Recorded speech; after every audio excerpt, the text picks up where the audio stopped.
ഇന്നത്തെ ബൈബിൾ വാക്യം സദൃശ്യവാക്യം 27:9. തൈലവും ധൂപവും ഹൃദയത്തെ സന്തോഷിപ്പിക്കുന്നു, ഹൃദയാലോചനയുള്ള സ്നേഹിതന്റെ മാധുര്യവും അങ്ങനെ തന്നെ.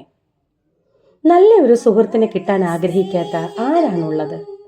നമ്മുടെ സങ്കടങ്ങളും സന്തോഷവുമെല്ലാം തുറന്നു പറയാൻ ഒരു സുഹൃത്ത് വളരെ നല്ലതാണ്. നല്ല സൗഹൃദങ്ങൾ ഹൃദയത്തെ സന്തോഷിപ്പിക്കുന്നതാണ്.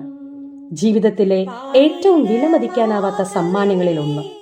യഥാർത്ഥ സുഹൃത്ത് സന്തോഷത്തിലും ദുഃഖത്തിലും ഒരേപോലെ നമ്മോടൊപ്പം നിൽക്കുകയും ചെയ്യുന്നു. പരസ്പര വിശ്വാസം, ബഹുമാനം, കരുതൽ എന്നിവയാണ് നല്ല സൗഹൃദത്തിന്റെ അടിത്തറ.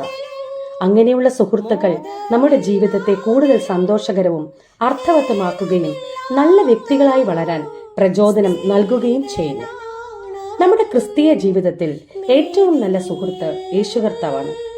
യോഹന്നാൻ 15-ാം 13, 14, 15 വാക്യങ്ങൾ പരിശോധിച്ചാൽ യേശു കർത്താവ് ഉത്തമ സ്നേഹിതനാണെന്ന് നമുക്ക് കാണാൻ സാധിക്കും.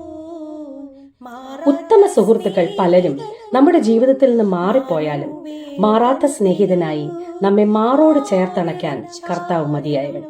ഏവരെയും ദൈവം ധാരാളമായി അനുഗ്രഹിക്കട്ടെ.